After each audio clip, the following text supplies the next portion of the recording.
Les États américains et les villes imposent aussi les revenus générés par les entités et les individus.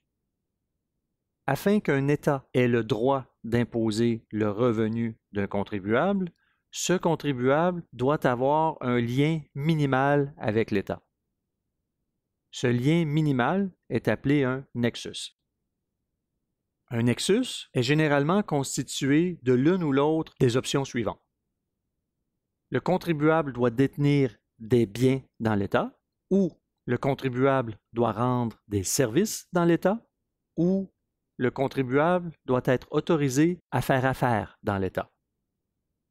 Aux fins du calcul de l'impôt sur le revenu, une loi fédérale, le Public Law 86-272, interdit à un État d'imposer un contribuable dans cet État si la seule présence du contribuable se limite à faire de la sollicitation pour la vente de biens tangibles, lorsque les biens sont livrés d'un point à l'extérieur de l'État et que les commandes sont prises aussi à l'extérieur de l'État.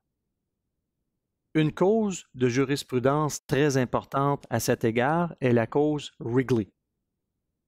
Cette cause, qui opposait la compagnie Wrigley à l'État du Wisconsin, a permis de définir l'étendue de l'expression sollicitation pour la vente de biens tangibles.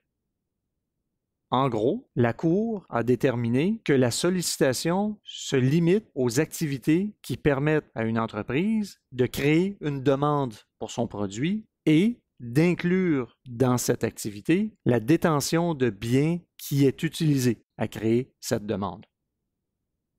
Dans la cause Wrigley, le contribuable se rend chez des clients, l'assiste à prendre des commandes, lui fournit des échantillons des nouveaux produits et permettait de remplacer des paquets de gomme moins frais par des paquets de gomme plus frais selon la date d'expiration qui apparaissait sur les produits. Les vendeurs utilisaient des automobiles qui appartiennent à la société et les tribunaux ont indiqué que le fait que les vendeurs détiennent une automobile, donc Wrigley détient une automobile dans l'État, puisque l'automobile est utilisée dans le cadre d'une activité de sollicitation, le fait de détenir une automobile dans l'État n'assujettit pas la société à l'impôt. Par contre, lorsque les vendeurs remplaçaient des paquets de gomme moins frais par des paquets de gomme plus frais, cette activité n'était pas protégée par le Public Law 86-272, puisque cette protection est accordée seulement à la sollicitation pour la vente de biens tangibles. Et ici, on remplaçait des paquets de gomme par des nouveaux et il s'agissait d'un service après-vente qui assujettit donc Wrigley à l'impôt sur le revenu de l'État du Wisconsin. L'assujettissement à l'impôt de l'État s'applique aussi dans certaines autres situations. Par exemple, dans la cause Jeffrey, une société du Delaware détient une marque de commerce en Caroline du Sud. La marque de commerce, Toys R Us, permettait à Jeffrey de recevoir une redevance en fonction des ventes en Caroline du Sud. L'État de la Caroline du Sud a assujetti la société Jeffrey à l'impôt de la Caroline du Sud sur la base que la Caroline du Sud était un État où Jeffrey utilisait une marque de commerce. Les tribunaux ont donné raison à la Caroline du Sud que Jeffrey détient un bien intangible en Caroline du Sud et Jeffrey est donc imposable sur ses revenus en Caroline du Sud.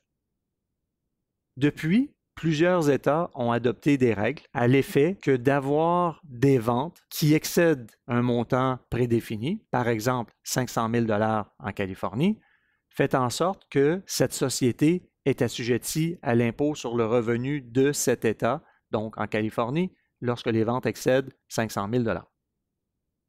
Lorsque la société est assujettie à l'impôt sur le revenu dans un État, l'impôt est généralement basé sur le revenu imposable fédéral qui est ensuite alloué entre les États en fonction de 3 facteurs, les revenus, les salaires et les actifs.